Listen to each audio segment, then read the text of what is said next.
Why don't people leave toxic relationships? Because the truth is, it allows them to continue their patterns. And people, the mind, the ego hates change.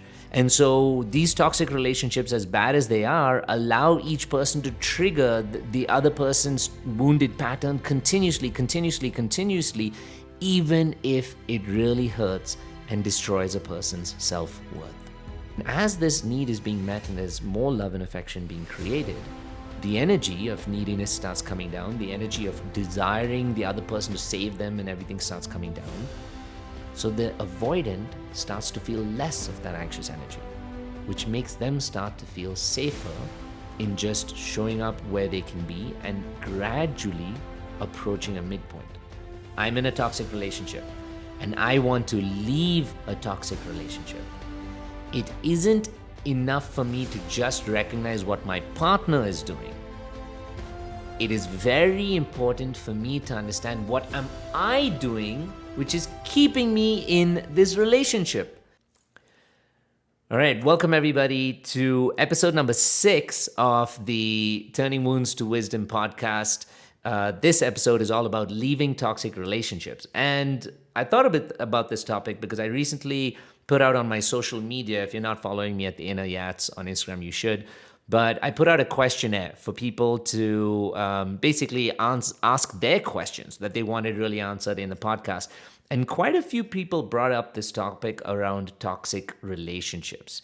And I found it really powerful because most of the questions were around, how do I leave? Most of the questions are around, how do I find something different? Most of the questions are around, how do I have a successful, loving relationship when what I'm continuously attracting is this wounded relationship, this push and pull, this back and forth, this connection that I want love. I want someone to be able to really see me. I want someone to be able to give me the affection I really deserve. But what I'm getting instead is a sense of rejection, abandonment. I'm getting people pulling away. If you can hear something in the back, that's my puppy's dreaming right now. And it's funny, she had to do it right when I was on this podcast episode. But coming back to this topic about toxic relationships. So the first thing I want everybody to understand on this episode is, what is a toxic relationship? What makes a relationship toxic? Why do we brandish these relationships as something so difficult and heavy? And the truth is, a toxic relationship is a relationship in which either one or both individuals naturally feels very hurt and, they feel very constrained and they feel like drained in some sense. But it is a relationship in which both people tend to trigger the wounded patterns out of the other person. I'm going to repeat this again. A toxic relationship is a relationship in which both people tend to trigger the wounded patterns out of the other person. But unlike most other relationships, instead of creating change where they can evolve from these patterns, instead they keep enabling each other's patterns continuously until it gets to a point where both people and their self-worth is being eroded more and more and more and more. And so at this point, this relationship, which any relationship can challenge your patterns, but this relationship in which there's no change being made gets to a point where it's toxic. So I'm going to repeat that again. A toxic relationship is a relationship in which both people are triggering each other's wounded patterns, but they're continuing to enable these wounded patterns without making the change to evolve, to grow, to leave the relationship, to move on, etc. So these wounded patterns get them to a point where they feel so drained, where they feel like their self-worth is destroyed, to a point where they feel so wounded. And ultimately, that's what makes the relationship toxic. Now, you would think that these toxic relationships would be easy for someone to step out of or for someone to leave, right? But that's actually not what happens. More often than not, people get stuck in toxic relationships, allowing unconsciously the other person to either use, abuse, and squash the person's worth in some sense, to a point where they can even get into depression, to a point where they can suddenly feel like they're absolutely not worthy and they don't deserve love and affection. And so these toxic relationships can sometimes create what people, what you may call an addiction. an addiction to this particular kind of behavior, an addiction to a particular kind of treatment, wherein you want something better. You want love, you want connection, you know you do. And yet your subconscious mind keeps attracting this kind of relationship which is not giving you what you want. So if for me, in understanding what to do about toxic relationships, I think some of the most essential things for us to understand are, why are we even getting into these type of toxic relationships? Why are we, so if you think about, for example, an anxious and an avoidant relationship, I mean, that is a classic relationship in which both of them are triggering each other's wounds. Yes. But if this relationship doesn't evolve or grow to a point where each or both individuals come to some sense of internal security, where they're creating some sense of internal safety, they're growing past their old patterns. If they don't get to that point, then these two individuals will keep triggering each other to bring out their old wounded patterns. For example, an anxious person will feel like, oh my God, the other person's trying to pull away, etc. And I can feel them distancing themselves, removing themselves emotionally. So the anxious person then gets overwhelming or brings overwhelming energy to the table, the neediness energy to the table. They start getting clingy. They start trying to hold on to the other person, trying to prevent the other person from leaving, text frequently, express their emotions very loudly, anything they can do which they think will get the person to stay. But this loud, anxious energy is actually what gets the avoidant to pull away. So it triggers the avoidant into feeling even more overwhelmed and starts pulling away slowly. Now, on the other end, the avoidant.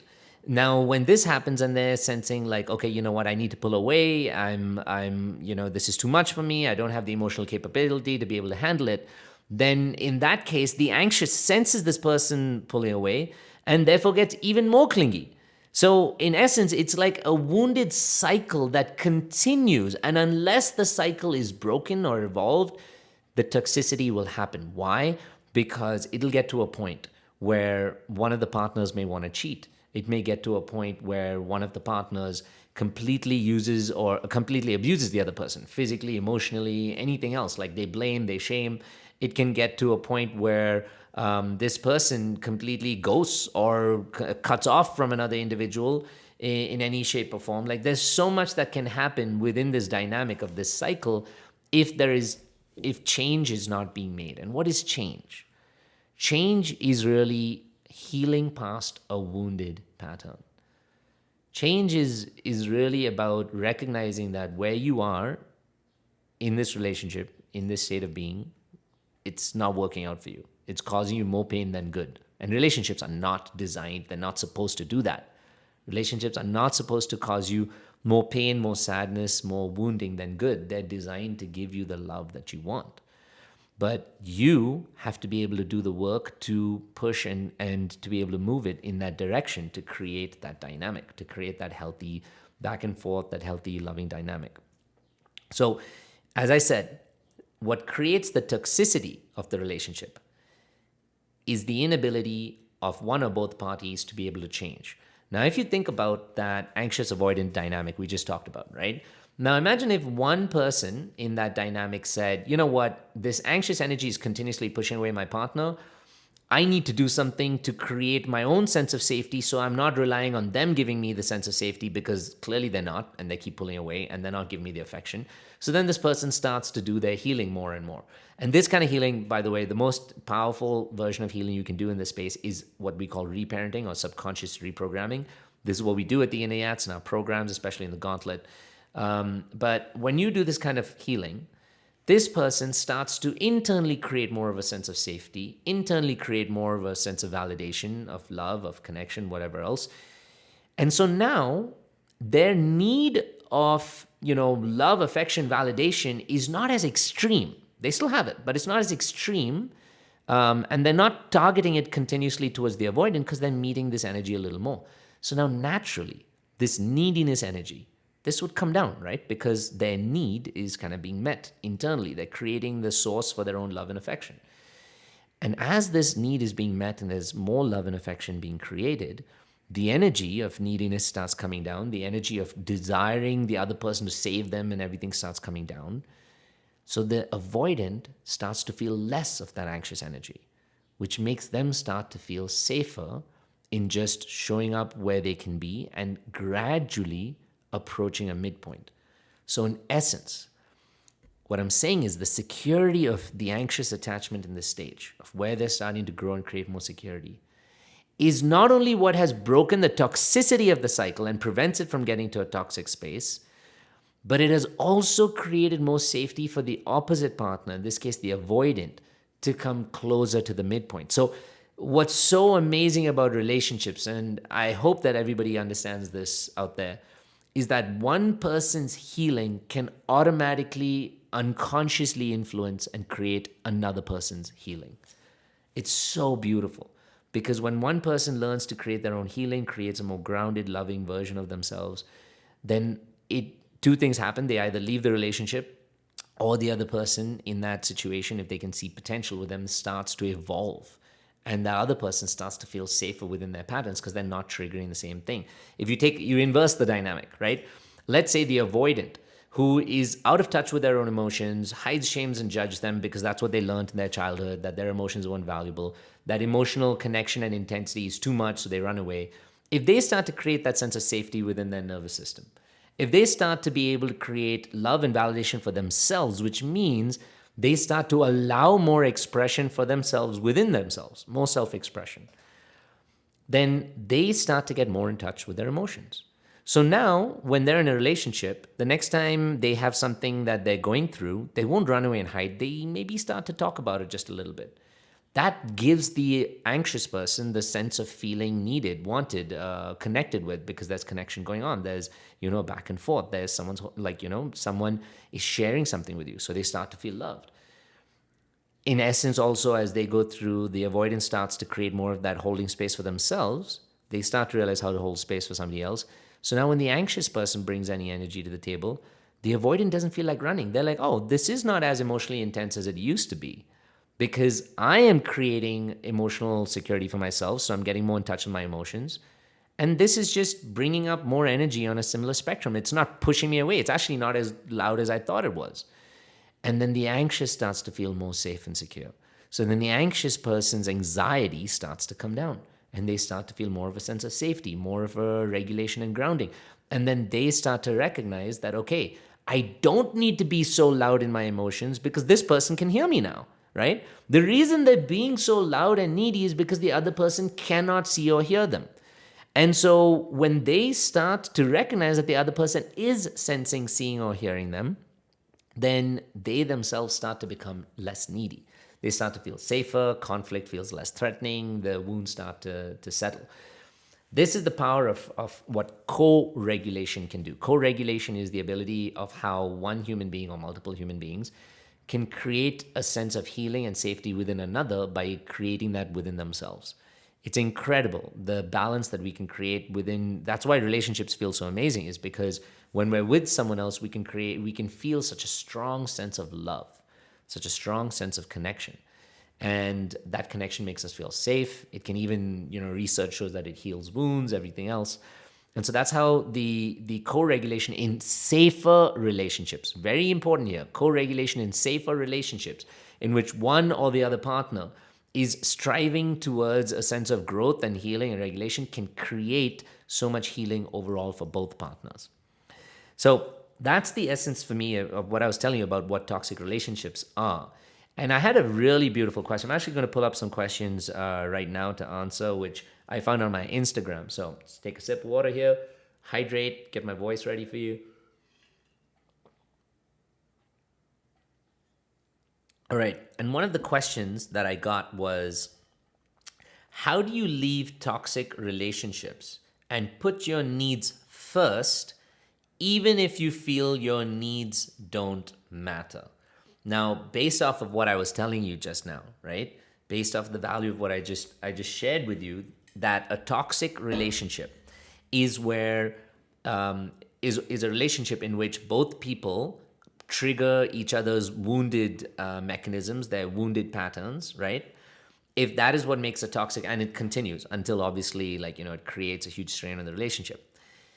If that is the logic of what creates a toxic relationship, then you have to understand that two people are contributing to this toxic relationship with their own patterns. So let's say I am person A.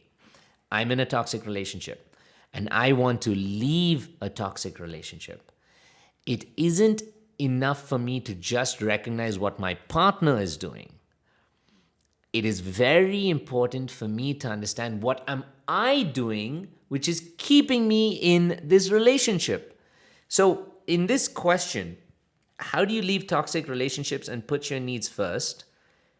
Even if you feel your needs don't matter, the answer is in the question. It's so amazing. I feel like my needs don't matter. I feel like the other person and what they need and how they decide, they give me love and what they think of me and all of those things matter more than what I think of myself. So, in essence, now, even crazier is I am staying in this relationship so that I can get an assessment or so that I can get a person's approval. I am staying in this relationship so I can get that person's love. I am staying in this relationship so I can get that person's approval. I am staying in this relationship so I can get that person's acceptance. Whatever they decide of me is actually why I'm staying in this relationship. And I can't leave the relationship because if I leave the relationship, I have to think about who I am. I have to think about how I love myself. I have to think about the identity that I'm deciding for my own self. And I don't know any of that because my entire source of validation, worth, and everything comes from this other person here. So you can call it a toxic trait, but my wounded pattern is that I abandon myself so that I can only expect other people to choose and want and keep me. And ultimately, I end up attracting the type of relationships in which people use me, abuse me, treat me however they want because they get to decide how they love me. They get to decide what I'm valuable and worth. They get to decide if I'm important or not. So this is a typical type of relationship that I see with a lot of people when they get into relationships with narcissists. Because narcissists typically are people who unconsciously, everything is unconscious. These are all wounded patterns. These are people who unconsciously use and abuse someone else without even realizing or recognizing the damage that they're doing to them. And these are the kind of people who manipulate the other people into staying, manipulate the other person into thinking they're crazy, etc. But what's crazy and hard is the other person doesn't leave. Why does the other person not leave? The other person doesn't leave because they're afraid of what they'll discover when they're on their own. They're afraid that they're not valuable and lovable enough when they're just on their own. They're afraid that they don't have enough of an identity. They're afraid that they don't have enough value. And so they stay in this relationship for the little morsels of what the other person can give them in terms of a sense of identity, sense of validation, sense of connection, a sense of like being important to somebody else, because that's the only sense of value they get. So if you have felt like this and you're like, I need to leave a difficult relationship, whatever the toxic relationship is, just as in this question, the most essential thing that you can do for yourself here is to ask yourself, what is keeping me in this relationship? What is my wounded pattern? And therefore, this is a more important question. What is my wounded need that I'm getting from this relationship? In this space of where you're trying to leave a toxic relationship, right? And you're trying to figure out for yourself, like, okay, what can actually motivate me to get out? Now, sometimes the pain can get so like deplorable and so hard that no matter what you think your toxic trait is or not trait is, you will leave because the pain is so devastating. And actually, what's funny enough is part of your wounded traits is to always stay. Part of your wounded need is to always be wanted and chosen. And if you leave, you also leave behind the fact that someone chose to be in a relationship with you. So sometimes the pain gets so hard that you push beyond your wounded trait and you're like, I got to get out of here so that I can find some love for myself, or I can just feel better because right now I feel terrible. So here are two important questions when you want to get out of a toxic relationship. Question number one is, what is my wounded trait that I bring into this relationship, that I'm contributing? Because it always takes two hands to clap. And if someone says to you, hey, I don't have any wounded traits, the other person's all evil, and that's why this is a toxic relationship, that is not a very conscious person. And it's unfortunate because it always takes two hands to clap. We attract everything that comes into our life. We bring everything that, we're holding on to for ourselves. and we create everything that, it comes up in our reality. And so for ourselves, we need to really understand, what is it that I'm creating, and why am I creating it? And so the question, like I said, is, what is my wounded trait? If you can understand your wounded trait is maybe the anxiety that you're bringing in, or maybe the avoidance that you're unconsciously contributing, okay, then you have an area where if you do more of that healing, it will give you the strength to be able to leave. It will give you the strength to either break down that toxic relationship, to either get the partner, as we saw, to evolve, or the relationship to evolve, or it'll give you the strength to say, okay, I need to do better. I need to do my healing, which will take you out of a toxic relationship. Now, the second question that's really important in there is to ask yourself, what is my wounded need here? And I say wounded need because the wounded need in this particular situation or in this particular space is getting a morsel of validation. Now, your real need is to get love and care and affection and everything else that you want, but your wounded need is the even little bit of validation you're getting, the little bit of connection that you're getting, the wounded desire to be chosen, the wounded desire to be wanted, right? Now, all of those are technically healthy desires, but when you put when you get into an unhealthy place and you're staying there, it's no longer a healthy desire. It's an unhealthy desire, and it's an unhealthy pattern. It's an unhealthy wound. So when you ask yourself these two questions, it gives you a strong sense of awareness of why I'm even in this toxic relationship. And then the third part of this is doing the healing to meet those needs yourself so that they don't become wounded needs. Doing the healing to be able to show up for yourself and learn to love and validate and be there for who you are, so that you don't get into a wounded programming which attracts another wounded person, which that brings you into what could be a toxic relationship. Now, how do you do that kind of healing? That third level of healing is that third step, which is that deep level of healing, is not just going to a therapist, not just going to a counselor, not just talking about your problems, because they give you a temporary sense of like validation and connection. But it is in essence going back to the root of where you're still needing love and connection, where you're still wanting to be chosen, where you're still wanting to just be accepted and approved of. And this, you will find, lies deep, deep down in your subconscious mind, where your inner child resides. Wounds from the past, from old experiences, past breakups, everything create this identity of you. And when you learn to create love around that identity and seal those old wounds and complete the old unfulfilled cycles of love, then your patterns start to break. Your wounded patterns start to fall off.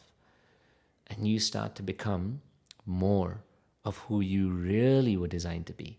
And you start to get into more loving, fulfilling relationships, not wounded ones, which can bring out the patterns within you. In fact, every relationship will bring out where you are. It'll mirror where you are, and it'll bring out what you have within you.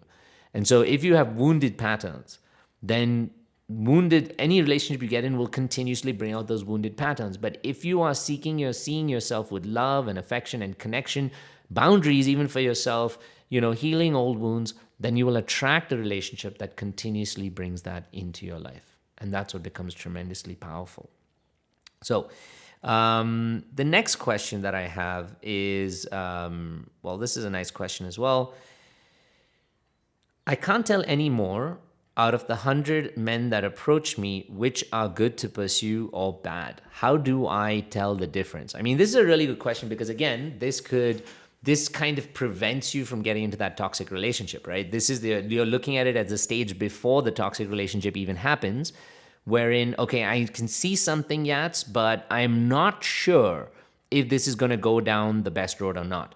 Now, I'd love to say, well, you never know, so you just got to dive into it with both feet and see what comes up.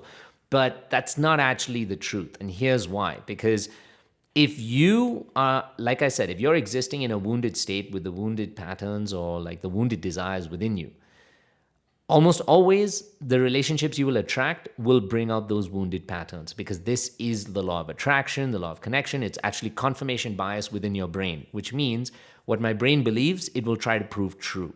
So if my brain believes that I'm not worthy of love, I'm not worthy of connection, that my brain believes that, okay, I experienced love which was very conditional, I experienced love which was abusive, people pushed and pulled me or like shut me down, I didn't have space, then my brain will continuously attract relationships to continue this kind of love or relationship, because that's what my brain believes of love. That's what my brain believes to be true. So this is in essence to tell you that no matter the type of guy that comes into your life, don't base it on what you're seeing externally and say, okay, this guy means I have to act this way or not. First, base it on what you need to do internally.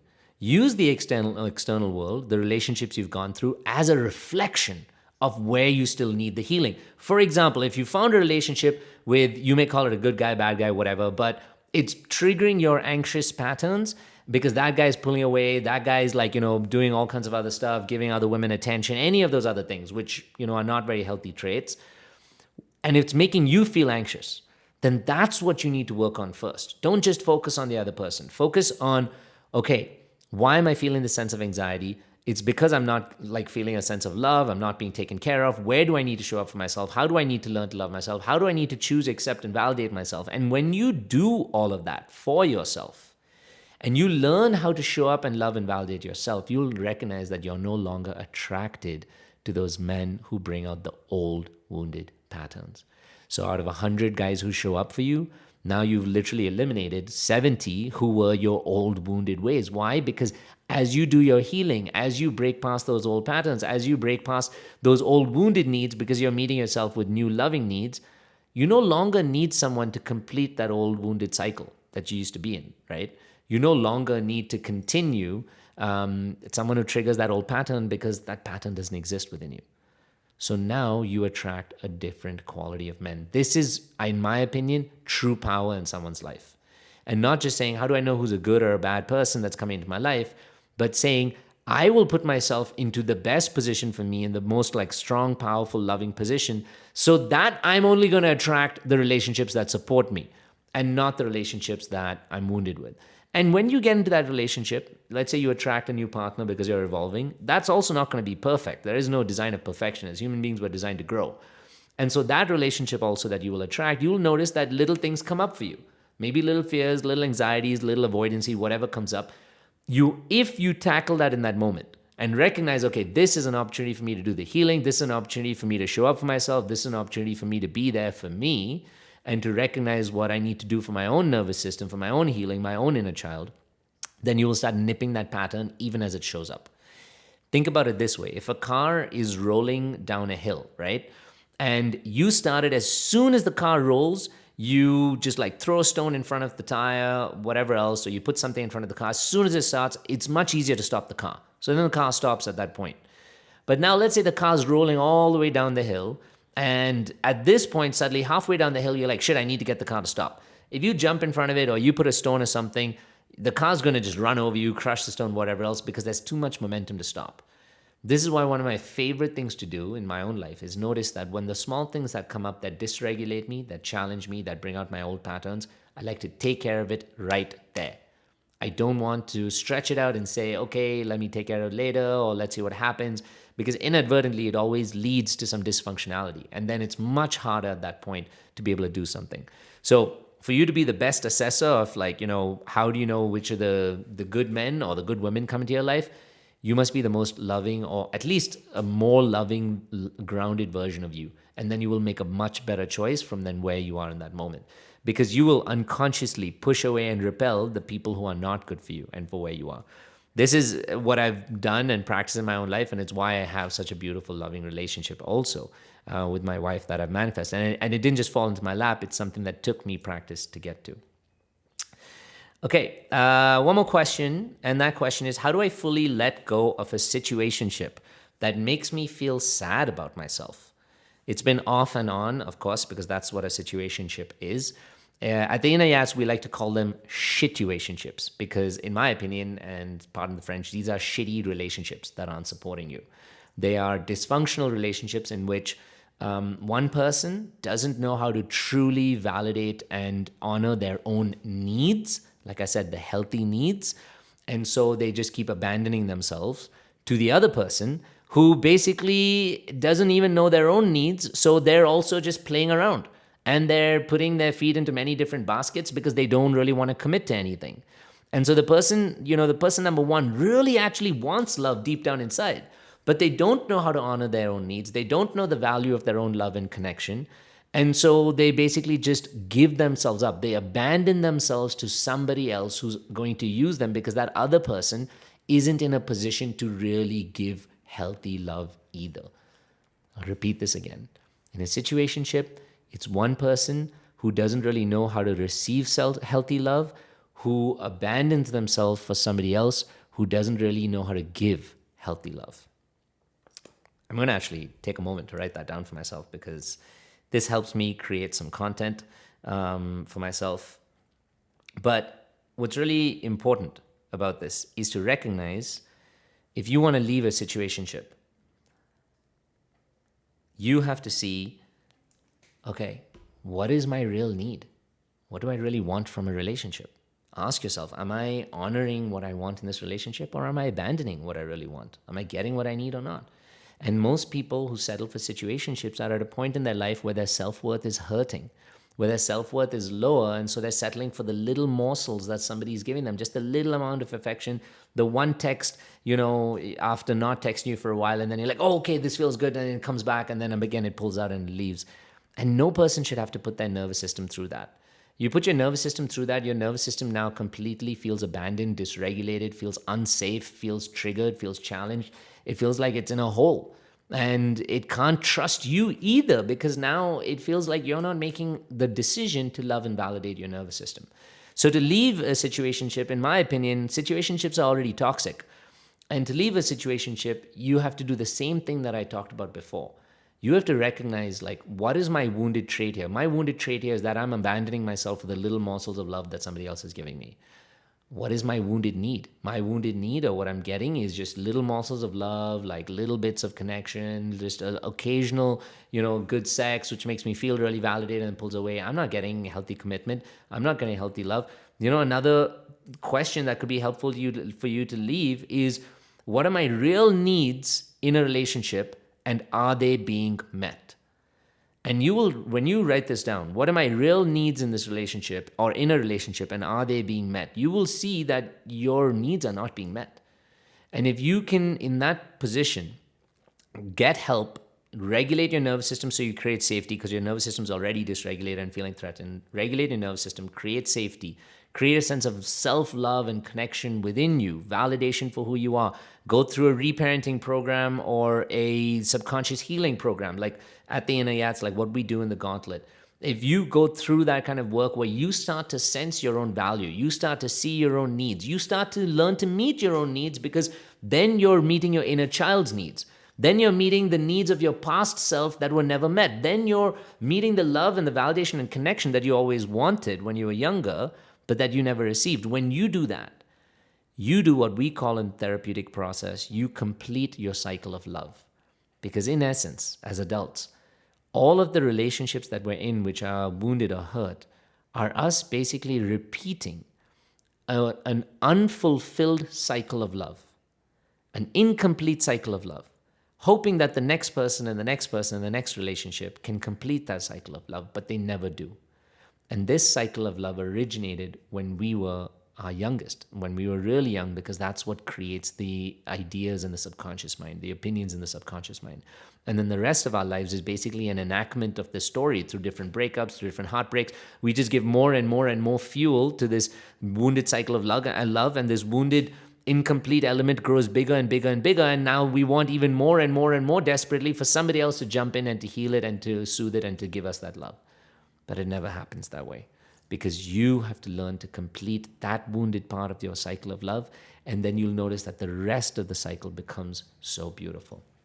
So as always, if any of you want to do this deep level of healing, if you want to do something that can actually change this wounded cycle of love and help you complete it, we do this in that program, that 8-week rehabilitation inner child program called The Gauntlet. It's a powerful online healing program, a subconscious healing program.